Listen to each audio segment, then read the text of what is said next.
Salve, meu querido, como é que você tá? Tudo certo? Cara, vou reagir um vídeo aqui. Os negros de direita e o capitalismo. Eu não gosto dessa tese de que o racismo ele é estruturado ainda mais no capitalismo, porque ela não faz o menor sentido. O racismo é um problema, mas eu acho que... Pronto, eu queria um vídeo pra passar raiva. Consegui com 6 segundos de vídeo de um cara falando isso, né? Cara, aí ó, pronto. Era o vídeo que eu queria, passar raiva. boa parte das soluções para você driblar o racismo, para você superar o racismo, estão no capitalismo e não na crítica ao capitalismo. A pessoa Ô, mano. que vocês acabaram de ouvir aí é o Guto Zacarias, um deputado estadual aqui de São Paulo. Segundo ele, boa parte das soluções para superar o racismo estão no capitalismo. E não só o Guto, mas quase todos os liberais e conservadores, pessoas de direita no geral, concordam com isso e tentam convencer as pessoas negras a acreditarem nisso. Contudo, é importante a gente se perguntar: o que o capitalismo foi capaz de oferecer até aqui às negras e aos negros brasileiros? Será que é realmente nesse sistema que o nosso povo vai alcançar sua emancipação política, social, econômica, inclusive Jamais. superar o racismo? Eu sou o camarada Janderson e hoje vamos em busca de respostas para essa pergunta. E de quebra, vamos ver se as ideias desse cara aí procedem mesmo. Vamos revisitar alguns fatos históricos, analisar alguns dados e debater esse tema que é tão importante. Já vai se inscrevendo aí no canal, ativa o sininho para receber a notificação dos próximos vídeos e deixa o seu like aí para fortalecer o engajamento. E se você ainda não apoia minha campanha no Apoia-se, já corre lá. Qualquer valor você pode registrar lá para depositar mensalmente para mim. Ou você pode fazer uma contribuição financeira avulsa, o Pix, né? Vai tudo aparecer aqui na tela, o QR Code e a chave Pix, camaradajan@yahoo.com. E lá no Apoia-se é apoia.se/camaradajanderson. Isso vai me ajudar a melhorar as condições para gravar vídeos cada vez melhores para vocês aqui, certo? Bom, para quem não conhece, esse pode ser o caso. Ajuda o cara lá se você puder. Guto Zacarias, além de criador de conteúdos de direita na internet, é membro do MBL, um movimento de extrema direita, é filiado à União Brasil e é vice-líder da bancada do Tarcísio lá na Assembleia Legislativa de São Paulo. Em 2023, ele foi o deputado mais novo a tomar posse naquela legislatura. E ao longo de seu mandato, tem sido um dos deputados mais empenhados em tornar São Paulo um estado cada vez pior. Cabe destacar, por exemplo, que foi ele quem coordenou a frente parlamentar em defesa da privatização da Sabesp. Também foi a favor de um projeto que coloca policiais nas escolas e obriga os estudantes a reproduzirem ritos patrióticos como na ditadura militar. Além disso, ele já foi denunciado pelo Glauber Braga publicamente por manter em seu gabinete um assessor que curte na internet conteúdos de supremacismo branco. Além disso, foi o Guto que gastou 300 mil reais dos cofres públicos para fazer um gibi, e pior, um gibi que exalta a Revolução de 32, que coloca ele próprio e outros membros do MBL, a Amanda Vettorazzo e o Kim Kataguiri, como protagonistas da história, como personagens heróis, tá ligado? Ai, caralho. E como se não bastasse, foi ele quem protocolou na Alesp o projeto de lei do racismo reverso, que reconhece o preconceito racial contra brancos. Acho que com isso já deu pra ter ideia do nível da figura. Só que assim... Caramba, racismo reverso, tá aí um trem que eu tenho ódio. Ódio.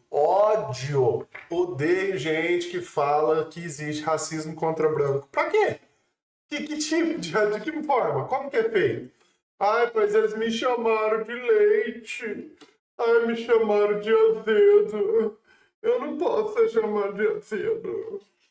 Mano, é um cu, velho. Isso é um nojo. Você acha que existe racismo contra branco? O que eu posso falar? Você é azedo mesmo, você é nojento.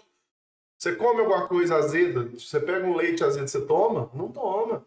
Por quê? Porque você é nojento. Cara, racismo reverso é uma palhaçada, velho.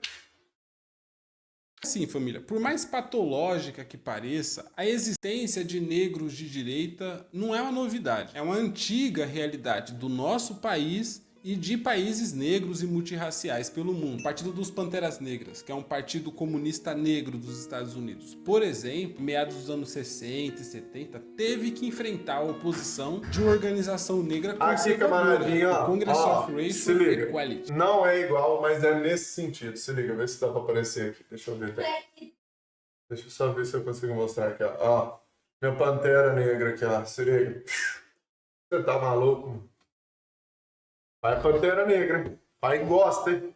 Acho que é assim que se pronuncia. Nos processos de libertação anticolonial que ocorreram na África, também nos anos 60 e 70, os revolucionários angolanos, guineenses, moçambicanos e outros também tiveram que enfrentar a oposição de outros negros que defendiam o colonialismo europeu. E além desses, há muitos outros exemplos. Então tá longe de ser uma novidade na história. E no Brasil, como podemos ver, também temos aí os negros conservadores. É um setor minoritário, mas cada vez menos envergonhado. Tem o professor Paulo Cruz, fala bastante besteira também. O Jota, que nossa, na rede social fala muita besteira mesmo, tá ligado? Tem aquele reaça lá, ex-secretário no governo Bolsonaro, Sérgio Camargo. Tem o deputado federal, que foi reeleito aí em 2022, Hélio Lopes, aquele cara que o Bolsonaro chamava de Hélio Negão, tava sempre nos pronunciamentos do Bolsonaro. A Jojo Todinho, recentemente dando as caras aí, e tantos outros e outras por aí. E um elemento que é bastante notável neles é o orgulho que eles têm de serem negros de direita, livres da suposta senzala ideológica da esquerda. Eles morrem de orgulho disso. E aí eles defendem políticas de austeridade, de privatizações, de letalidade policial, de combate as chamadas políticas afirmativas e uma série de outras bandeiras que qualquer branco conservador também defenderia. Eles não apenas apoiam esse tipo de programa político, como também na leitura sociológica que fazem do Brasil, compartilham das mesmas falsificações típicas da direita. Não só grande parte desse público conservador e liberal, mas o próprio Guto, pelo que eu vi numa postagem dele, acreditam que os problemas do Brasil, a culpa da pobreza, por exemplo, não é do capitalismo, mas de um... Vou fazer uma inserção aqui, que é o seguinte, ó, o Brasil vive um proto-capitalismo de Estado, não de pleno mercado. Cara, não existe, já que vocês é meio cabaço e não tem muita consciência disso, não existe capitalismo sem Estado, tá? Ah, mas o capitalismo, para dar certo, tem que não ter Estado. Amigo, isso é comunismo? Onde não tem Estado é comunismo. Ou também tem esses caras que vai falar, não, mas eu sou ANCAP, o Estado vai tirar. E a gente, mano, ANCAP, normalmente é a elite querendo que tenha menos Estado sobre ela, sabe? É bem por aí. Eu já tenho todas as condições básicas de vida e acho que não preciso do Estado. Aí você acha mesmo, afinal de contas, você já é boy mesmo, caramba. Agora, o Estado, ele é necessário para trazer igualdade para a sociedade, porque quem que vai pegar dinheiro do bolso e ficar investindo em causa social? Pô, aqui na minha cidade tem várias pessoas que têm uma condição financeira absurda. Você vê zero ação social na sociedade, zero ação. As maiores empresas da minha cidade não fazem nada para a cidade, só enriquece os donos. Então, assim, você acha que em algum momento algum capitalista vai fazer alguma coisa para a sociedade? Jamais. Vai fazer só para si mesmo, sempre. Sempre que puder e tiver oportunidade. E outra. Quando eles falam assim, porque a gente não melhora o salário das pessoas porque o Estado pega uma parte. Vamos fazer uma pejotização aqui. Você vai passar CPJ, eu vou te pagar mais. Eu pago o que eu já pagava para o Estado. Cara, ele está deixando de pagar direitos para o trabalhador. Tanto é que hoje as pessoas é contra a CLT, mano. Tem muita gente que não gosta de ser CLT, velho. Então, assim, mais comunista do TikTok que você acredite que o Brasil é pobre por causa do capitalismo. Estamos muito mais próximos da Venezuela do que dos Estados Unidos. Brother, é porque a Venezuela e o Brasil é colônia americana. Você viu o Trump falando que essa porra aqui é o quintal dele? Protocapitalismo de Estado. Mais uma dessas loucuras liberais aí que a gente vê pela internet. Segundo essa visão, um país só é capitalista quando há pouquíssima intervenção do Estado na vida privada das pessoas. É por isso que quando se trata de problemas sociais, esse tipo de discurso culpa a quantidade de impostos, o excesso de leis trabalhistas, o tamanho do Estado, os governos progressistas, a corrupção, a imoralidade, a impunidade, o poder judiciário, a degeneração da cultura, mas nunca culpam o capitalismo. Só que esse Brasil que eles enxergam é o país das fantasias, família. Aqui, nesse vídeo, a gente vai falar do Brasil real, que é sim plenamente capitalista, onde a terra, as empresas, as fábricas e todos os meios de produção são privados e concentrados na mão de poucos. Vou falar aqui de um país onde todos os dias uma massa de trabalhadores se vê obrigada a sair de suas casas, pegar um transporte precário para produzir uma riqueza que no fim das contas vai para o bolso dos capitalistas, independente do tamanho do Estado, independente da quantidade de impostos. Não, inclusive esse papo que a gente tem que diminuir o Estado, diminuir o Estado, diminuir o Estado, porque senão não vai dar, não vai dar, não vai dar, é de uma burrice sem tamanho, porque o governo do PT, o que ele fez durante todos os mandatos foi diminuir o Estado. Diminuir, diminuir, diminuir, e tá dando resultado, tá sendo positivo. A quem interessa um Estado menor? Entende? Breno, mas então você acha que o certo é um Estado inchadaço, maior do que já tá. Cara, olha a Suíça. Você não queria morar na Suíça? O estado lá é absurdamente grande. Entende? Então, assim, eu acho que vocês estudam muito pouco, porque essa visão que eu escuto dia após dia é falta realmente de ler, de estudar a situação, de entender como que as pessoas fazem a política real. Impostos que eles pagam sobre o consumo, independente do número de estatais. O próprio sistema de transporte. Mano, os Estados Unidos têm mais de 900 estatais. O Brasil não tem nem 400. Sabe? Então, assim, entende isso. Parte do Estado tem que fomentar o desenvolvimento do país. É obrigação do Estado fazer isso. Não é empresário que vai fazer isso. Porque empresário só vai fazer coisa que gera lucro com menor esforço e com menor custo. Essa é a lógica do capital. Em São Paulo prova isso se a gente for analisar como funcionam os repasses dos valores arrecadados na cobrança da tarifa. Se você observar, as linhas de trem privatizadas têm uma prioridade contratual que faz com que de todo o valor arrecadado no estado, elas recebam primeiro suas tarifas contratuais e o restante é dividido proporcionalmente entre as estatais, tá ligado? Mas enquanto o metrô e a CPTM transportam CPTM.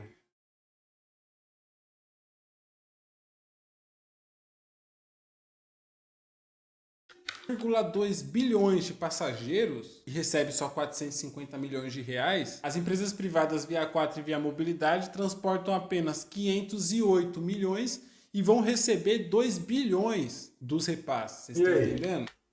E aí? Tá entendendo a diferença do Estado? O Estado sabe que não é necessário esse lucro exorbitante. Olha ali pra você ver, dá quase 1,5. Dá quase não. Dá 1,55. 550 bilhões, tá ligado? De distância. E olha a quantidade infinitamente menor, mano. É menos da metade da população transportada. Aonde isso é benéfico pro cidadão? Então o dinheiro vai parar no bolso dos caras de qualquer forma. Para piorar, o estado de São Paulo ainda tem uma dívida com esses caras até 2040 por conta da queda de passageiros durante a pandemia. Eles conseguem sugar dinheiro por todas as vias. O fato do Estado brasileiro ser considerado inchado, interventor e principalmente burocrático não faz do país um país menos capitalista. O Estado, ele não existe de forma isolada da dinâmica das classes sociais. Ele é produto da própria ordem econômica. Ele se ergue sobre a ordem econômica. O Estado surge justamente para conter os choques de interesses da sociedade e para garantir a chamada ordem, né? O funcionamento do sistema. As ruas tranquilas para o sistema funcionar, o trabalhador vivo para ele poder voltar no outro dia. Alguns trabalhadores, outros eles escolhem para morrer mesmo, entendeu? Mas resumindo, o Estado no capitalismo não é a parte dele, é dele próprio. É umbilicalmente nascido com ele para ele. Tá ligado? Então esse negócio de tamanho do Estado, reduzir o quão capitalista é um país, é uma falácia completa. E se no Brasil tem programas sociais, empresas estatais, CLT e uma grande carga tributária, não é porque ele é menos capitalista, mas é porque a burguesia desse país precisou fazer essas concessões para evitar grandes revoltas populares que surgiria caso o povo não tivesse direito a nada num país desse, né? Dessa dimensão. Então, família, pode botar tudo que eu vou falar aqui nesse vídeo na conta do capitalismo sim, viu? O Brasil é capitalista sim. E as pessoas que defendem a continuidade desse sistema estão assinando embaixo para os problemas dele. E não vai adiantar liberal vir aqui querer ressignificar o que é um capitalismo verdadeiro, tá ligado? Porque não dá, mano, pra reescrever a realidade só porque você quer. Outro ponto importante, família, Até antes da porque gente se analisar desse, alguns vai dados, fazer é o também. seguinte, é preciso definir bem as diferenças entre os regimes escravistas na história da humanidade, tá ligado? Porque muita gente acha que só porque os negros já se escravizaram na África, antes da colonização, né? Só por causa disso eles não poderiam ser tratados como vítimas históricas. Mas essas ideias não se sustentam e eu explico por quê. Ao longo da história da humanidade, diversos povos do mundo viveram relações escravistas, principalmente as civilizações do mundo antigo, aquele período histórico que antecedeu a Idade Média, né, que veio antes. Mas os povos africanos só foram conhecer esse tipo de escravidão moderna depois dos contatos que eles tiveram com traficantes europeus em suas missões coloniais. Antes dessas missões, algumas sociedades africanas tinham sim um sistema de hierarquia social, de escravidão. Era o sistema Jonha, acho que é assim que se pronuncia. Eu sou péssimo para qualquer nome estrangeiro. Mas esse sistema existia em impérios como Mali, Gana, Ashanti, Yorubá e tantos outros. A diferença é que nessas sociedades, na maioria das vezes, os escravizados eram capturados de guerra, tá ligado? Eles eram chamados de cativos e não de escravos, porque eles não eram livres completamente, mas também não eram tratados como mercadoria ou propriedade. Ele ficava sob o poder de uma família ou de uma linhagem, vivendo e trabalhando junto com ela, com alguns direitos limitados, mas ainda integrado àquela comunidade, ainda compreendido como parte daquela comunidade. Em muitos casos, o cativo podia até formar família, ter filhos livres. Em alguns casos, até mesmo ocupar cargos importantes no Estado. Depois vocês deem uma pesquisada. Eu vou deixar a indicação de um livro aqui, que é bastante utilizado, né, como fonte historiográfica, que é o História Geral da África. Tem vários volumes, né? Eu vou deixar indicado o volume 5, que trata desse período histórico e explica um pouco a organização social de algumas comunidades africanas da época. Você vê aí que é algo completamente diferente do modelo europeu de escravidão que veio a surgir. Porque esse traficou pretos em escala industrial, retirando eles de seus territórios e transformando eles em coisas, em bens que poderiam ser trocados, vendidos ou comprados como qualquer outra mercadoria. Isso depois de serem sequestrados e transportados da forma mais desumana que se possa imaginar. Se a expansão do mercado europeu não tivesse interrompido o desenvolvimento natural das sociedades africanas, o destino daqueles cativos seria outro, o destino da humanidade provavelmente seria outro, e certamente eu não estaria aqui vivendo na periferia de uma cidade insalubre, desigual, racista, fedorenta e ainda tendo que ouvir outras pessoas negras defendendo esse sistema. Em resumo, o capitalismo foi violentamente imposto contra o povo negro, contra a vontade daqueles que viriam a ser escravizados nas colônias. Tem gente que vai defender essa porra, velho. Um sistema de hierarquia social, de escravidão no continente africano não coloca os negros em situação de igualdade com os brancos num plano histórico. Tá. Ó, pode ter gente que vai falar assim, não, mas aí a escravidão era outro sistema, não era o capitalismo. Não, mano. Era um sistema exploratório escravista. Eu entendo que o capitalismo foi depois. Ah, mas aí a gente começou a pagar salário. Cara, quando começaram a pagar salário para negro, eles já tinham vencido a escravidão e assim mesmo sempre foi menores salários.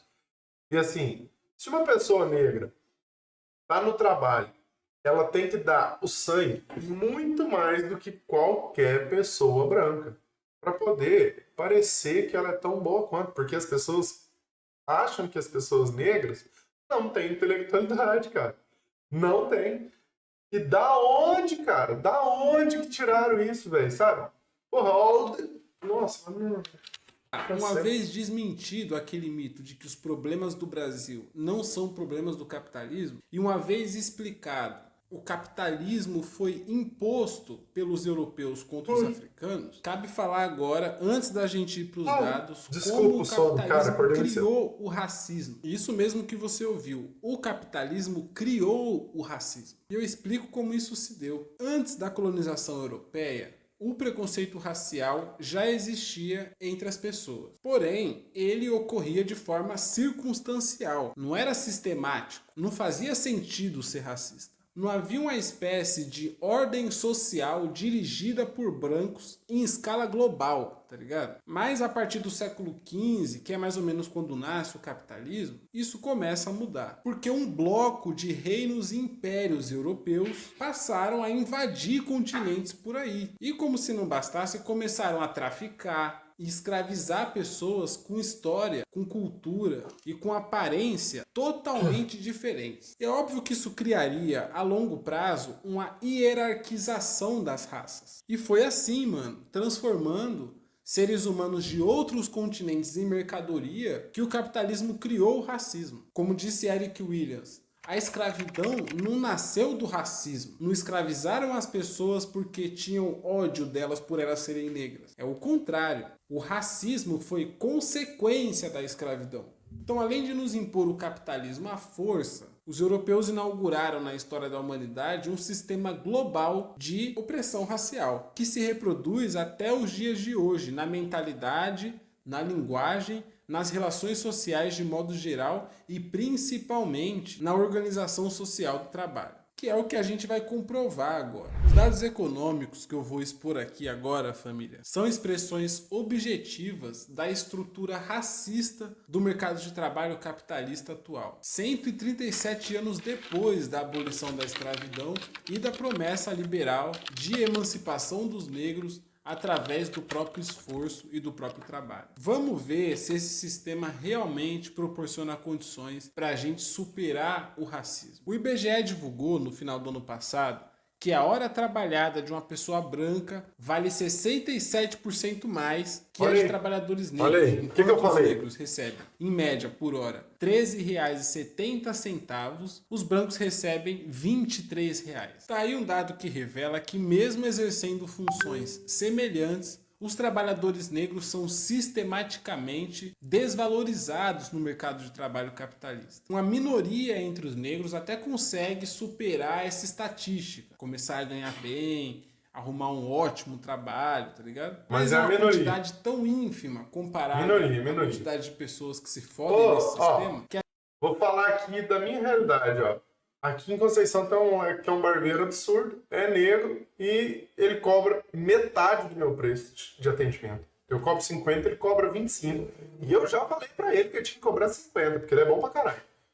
a gente sequer pode considerar isso uma tendência. E se a gente for analisar mais de perto essa fita, a gente descobre o seguinte, que metade dos trabalhadores negros ocupados, 47%, está na informalidade, contra 34% dos brancos na informalidade, tá ligado? 47, 34. Ou seja, o capitalismo não apenas explora o negro pagando menos e a negra ainda menos, mas ele empurra esse setor da sociedade para situações de inseguranças cada vez maiores, de precarizações cada vez mais intensas. E não tem como falar que eu tô mentindo ou que os dados estão mentindo, porque isso a gente vê com os nossos olhos. Um outro dado revelador aqui. Apesar de representarem 56,1% da população em idade de trabalhar, os negros correspondem a 64,2% dos desempregados do país. Ou seja, os negros não só recebem menos quando trabalham, como também é o setor mais descartável do mercado de trabalho capitalista. Em tempos de crise, são os primeiros a serem mandados embora. Não porque o patrão, os diretores da empresa escolhem a dedo, não, só negro vai ser mandado embora.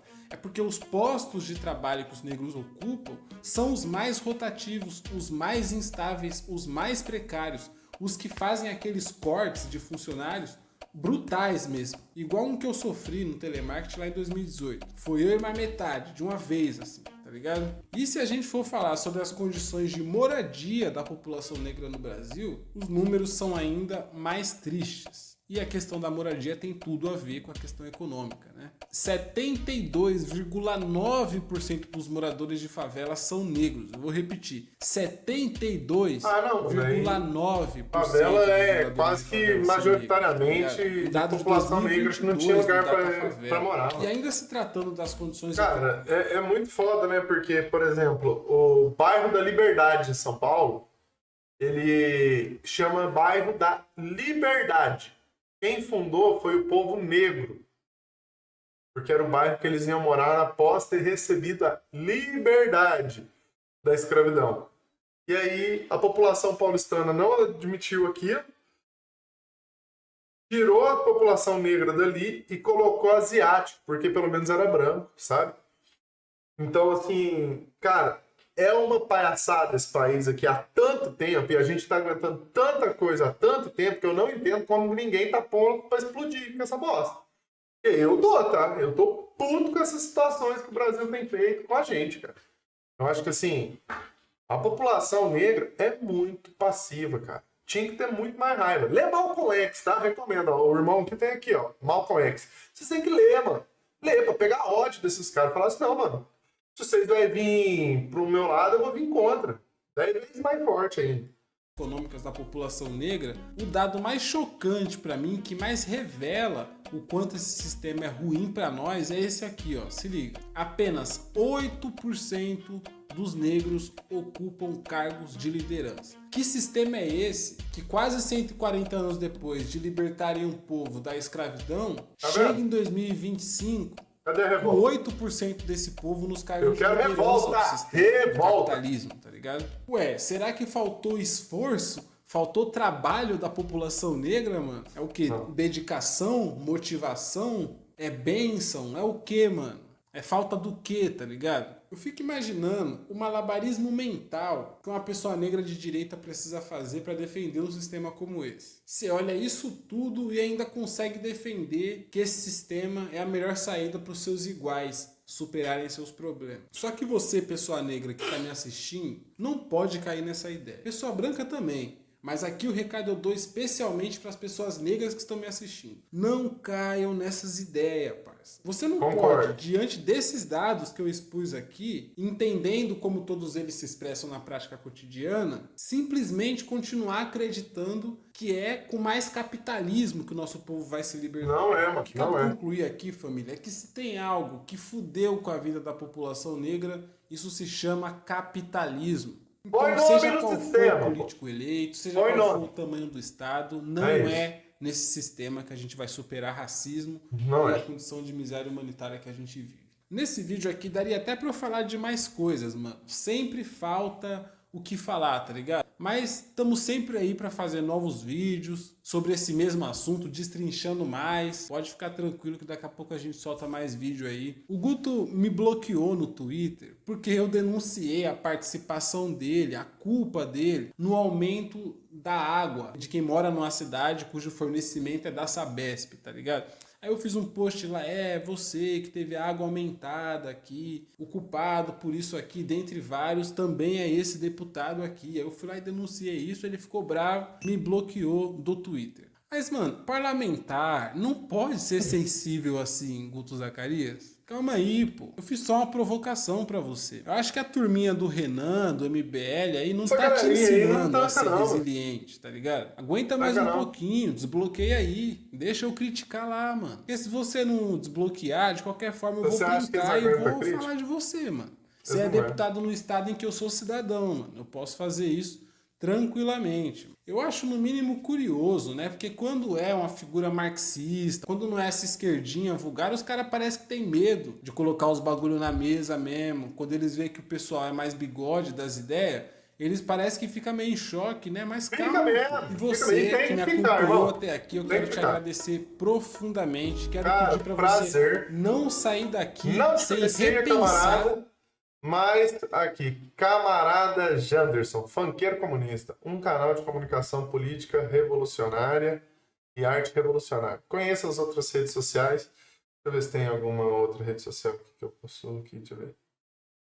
Ah, só aqui. Depois eu procuro você no Instagram lá, camarada.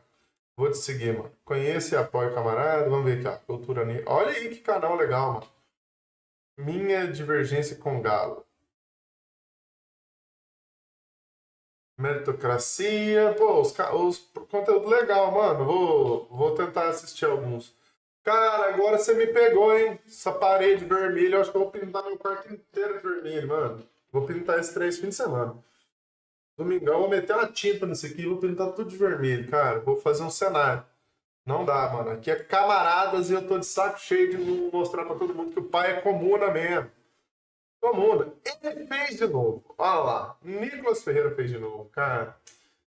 Esse cara apronta toda semana, mano. Bom, obrigado por ter assistido o vídeo até aqui. Valeu. A gente hoje conheceu um camarada novo, criador de conteúdo. Achei muito bacana. Fiquei contente. Camarada Janderson. Cara, obrigado pelo vídeo, camarada. Apoio integralmente tudo que você falou. Acho que o racismo é uma construção real do capitalismo. Acho que essa divergência de sociedade onde a gente não admite a pessoa ser diferente, porque todos têm que estar dentro daquela caixinha, é uma mediocridade intelectual. Tá?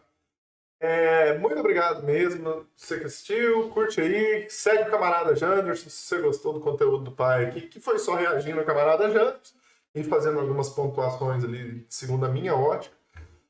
Obrigado, valeu, fica com Deus. Beijão!